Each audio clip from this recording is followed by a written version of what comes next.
You know what's strange? We talk endlessly about boomers ruining everything. We analyze millennials like they're some failed social experiment. We dissect Gen Z like they're a fascinating new species that just landed from another planet. But there's this entire generation that exists right in the middle, barely mentioned, practically invisible. Generation X, born between 1965 and 1980. And here's what nobody's telling you. Their psychology is probably the most misunderstood of any living generation. They're your coworkers who never complain but somehow get everything done. Your parents who seem oddly detached but show up when it matters. The people who literally built the internet but don't post about their breakfast. And if you actually understand how their minds work, how they were shaped, you'll understand why the world feels so divided right now. Because Gen X is the bridge, and nobody's paying attention to the fact that the bridge is starting to crack. Let me paint you a picture, because this is where it all starts.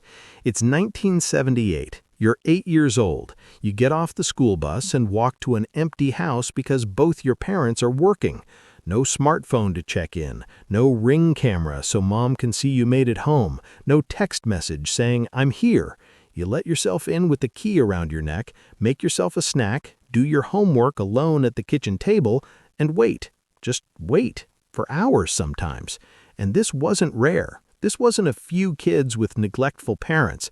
By 1984, approximately 7 million children between ages 5 and 13 were regularly unsupervised after school. That's an entire generation learning the same lesson at the same time. You can't always count on someone being there. That empty house, that silence, that self-reliance, that wasn't a choice. It did something to their psychology that most people don't understand. It taught them that the world doesn't stop just because you need help, that you figure it out or you don't, and that lesson never left. And when their parents finally did show up, you always knew exactly where you stood. There was no negotiating, no family meetings, no "let's talk about how that made you feel." The rules were clear and the consequences hit hard and fast. You stepped out of line, you paid for it right then and there. No warnings, no timeouts where everyone processes their emotions, just immediate, direct consequences. Psychologists call this a high-contingency environment, where actions and outcomes are directly linked without buffer time. Your brain learned to predict consequences in real time, to think 3 steps ahead, to calculate risk automatically. And this is why Gen X thinks differently than every other generation. They're not being paranoid when they see problems coming.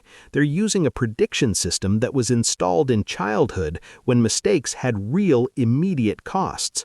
When younger generations ask, "Why are you always expecting the worst?" Gen X isn't being negative. They're being accurate based on pattern recognition that's been running for 40 years. Now here's where the psychological damage really sets in. Gen X grew up watching their parents talk a big game about stability, loyalty, hard work paying off. Then they watched those same parents get destroyed. Divorce rates exploded through the 70s and 80s. The families that were supposed to last forever just didn't. Their parents gave everything to companies, showed up every day, played by every rule, and then got handed pink slips when the next round of corporate restructuring hit.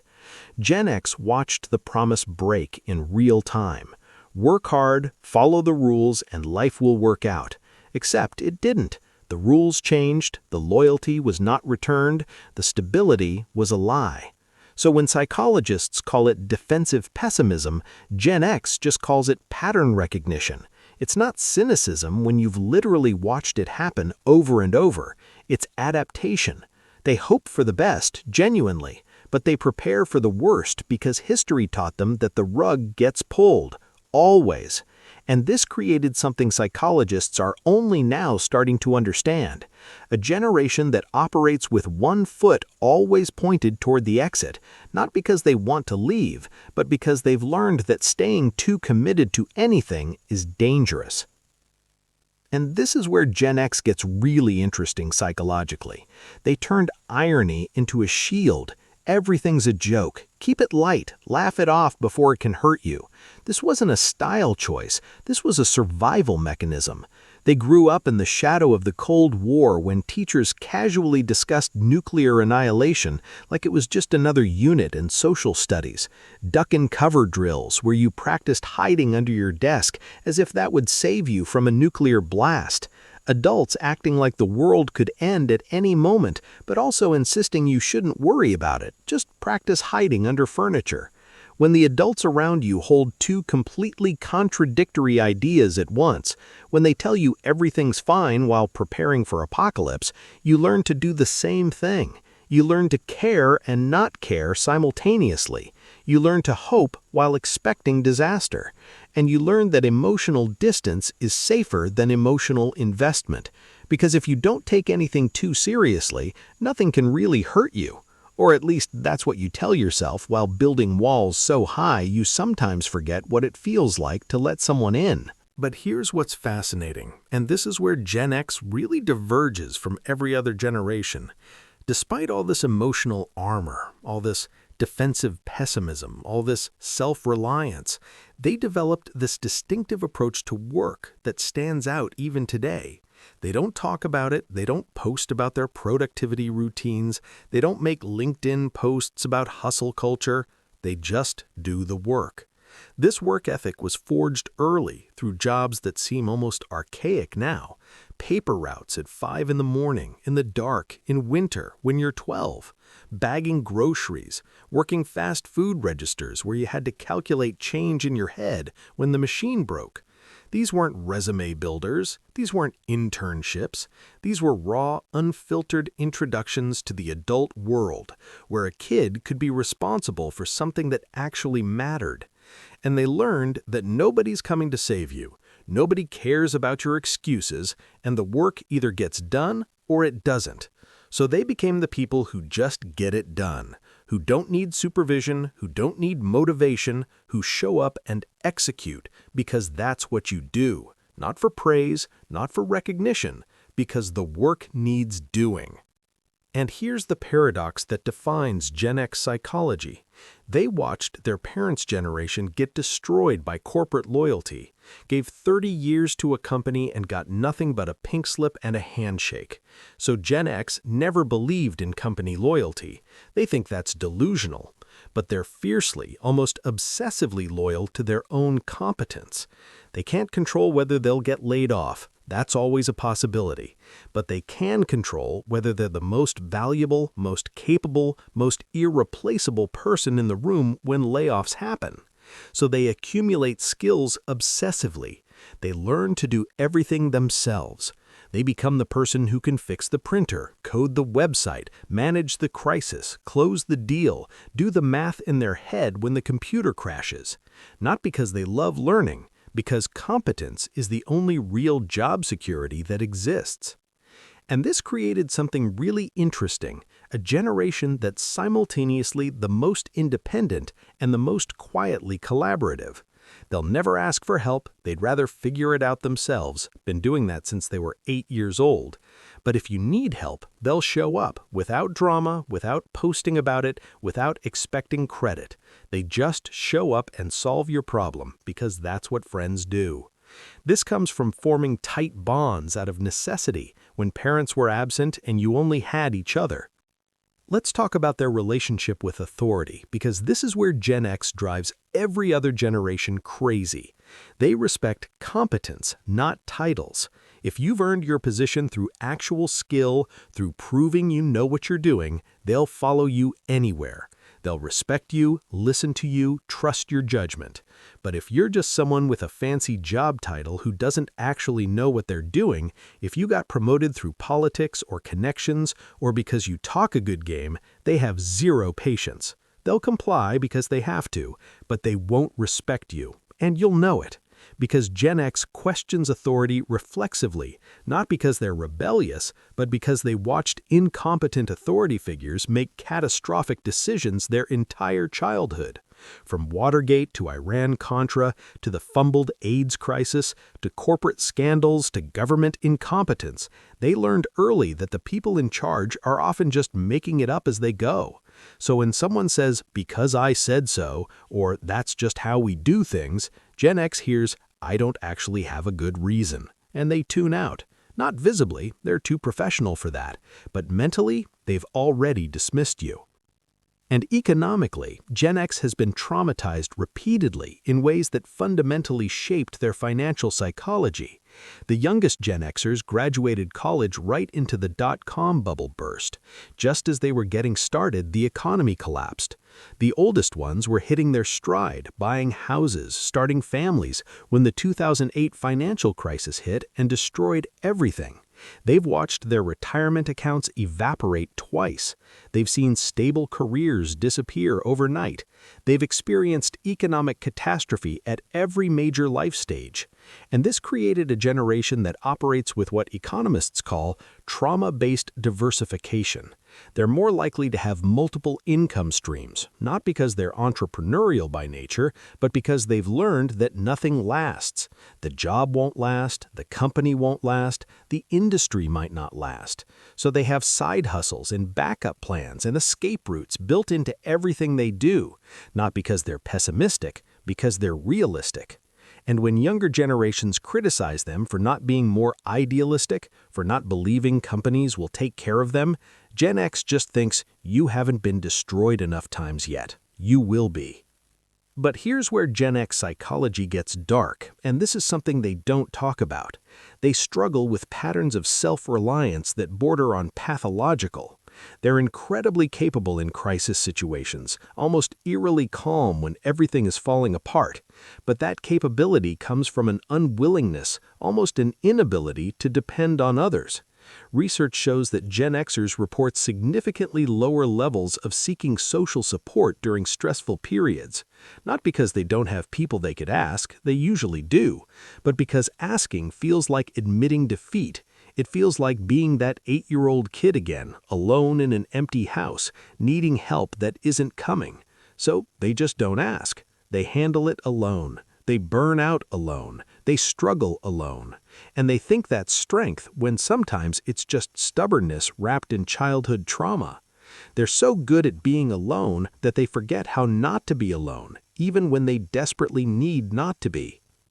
This self-reliance extended in how they processed information, and this is crucial to understanding how different their brains actually are. Before the internet became what it is now, knowledge had a different kind of weight. Gen X spent hours in libraries physically hunting through card catalog drawers for a single book that might contain the answer they needed. Information had a cost. It required effort, time, physical action. You couldn't just Google something and get an instant answer. You had to search, to wait, to dig. And because of that, they valued what they learned differently. Cognitive psychologists call this deeper encoding, where information that requires effort to obtain becomes more permanently integrated into memory. This is why Gen X can remember phone numbers, addresses, random facts from books they read 20 years ago, not because they have better memories, but because their brains were trained to hold on to information, since retrieving it again would be difficult. And now they're watching younger generations have infinite information at their fingertips and retain none of it. And they don't judge it exactly, they just find it alien. The idea that you don't need to remember anything because you can always look it up, that fundamentally doesn't compute for a generation that built internal libraries because external ones weren't always accessible. And they learned to fix things with their hands because that's what you did. Your bike chain slipped, you didn't take it to a shop. You flipped the bike upside down, got grease on your hands, and figured it out. The TV flickered, you didn't call a technician. You smacked it until it worked or took the back off and poked around. Something broke, you fixed it or lived without it. This built what psychologists call mechanical intuition, a belief that with enough patience and the right screwdriver, you could master the physical world. And now they're watching everything become unfixable by design, watching products built to be thrown away instead of repaired, watching right-to-repair battles, and it feels like watching the world become deliberately helpless. Because Gen X knows how to fix things. They know how things work. And they're watching a world that's choosing dependence over capability, convenience over competence, and they find it baffling and a little bit sad. And now they're parents themselves, raising kids in a completely different world, one with helicopter parents and constant supervision and social media documenting everything. And here's the paradox. Gen X gave their kids all the attention they never had. They showed up, they were present, they cared about feelings and communication and emotional safety. But sometimes they worry they've made them too soft, too dependent, too visible. Because in the Gen X worldview, being visible means being vulnerable. Independence means safety. Self-reliance means survival. And they look at their kids who can't be alone for 5 minutes without anxiety, who need constant validation, who document their entire lives online, and they think, I've failed them by protecting them too much. But they couldn't help it. They remembered what it felt like to be alone, and they couldn't do that to their own kids. So they gave them everything they didn't have, and now they worry that everything isn't preparing them for anything. The truth is, Generation X might be the last generation that truly understands what it means to be alone with your thoughts, to be bored, to solve problems without instantly Googling the answer, to figure things out through trial and error instead of watching a tutorial, to form opinions slowly over time instead of reacting immediately to everything. They're not better than other generations, that's not the point. They're just different, shaped by a unique moment in history when the old world was dying and the new one hadn't quite been born yet. They're the bridge generation, standing between the analog past and the digital future, fluent in both languages but native to neither. And bridges don't get much attention. They're not the destination. They're just there, doing the work, holding things together, connecting two sides that might not even want to be connected. And maybe that's the most Gen X thing of all, being essential while being invisible, being capable while being overlooked, being necessary while being unappreciated. So if you're Gen X and this hit home, if you felt seen for maybe the first time in a long time, I need you to know something. Your psychology isn't broken. Your self-reliance isn't a flaw. Your defensive pessimism isn't cynicism. It's adaptation. You were shaped by circumstances that forced you to become strong in ways other generations didn't have to be. And yeah, that strength comes with costs. The emotional armor is heavy. The inability to ask for help is isolating. The constant preparation for disaster is exhausting. But it also made you the most capable, most resilient, most quietly competent generation alive. You hold things together when they fall apart. You solve problems without fanfare. You show up without being asked. And the world doesn't notice because you don't ask them to notice. But I notice. And maybe it's time the world started paying attention to the generation that's been holding it together this whole time. Not because you need the recognition, you've never needed that, but because understanding Gen X psychology might be the key to understanding why everything feels so broken right now. You're the bridge, and we need you to hold just a little bit longer. If this made you feel seen, if this finally explained what you've been feeling your whole life, hit that subscribe button, because I make videos for people who think too deeply about everything, and I think you're one of us. Drop a comment and tell me what generation you are. I want to know if I got this right, or if there's something I missed that only you would know. Next week, we're diving into why millennials can't make decisions. And trust me, it's going to make a lot of things suddenly make sense.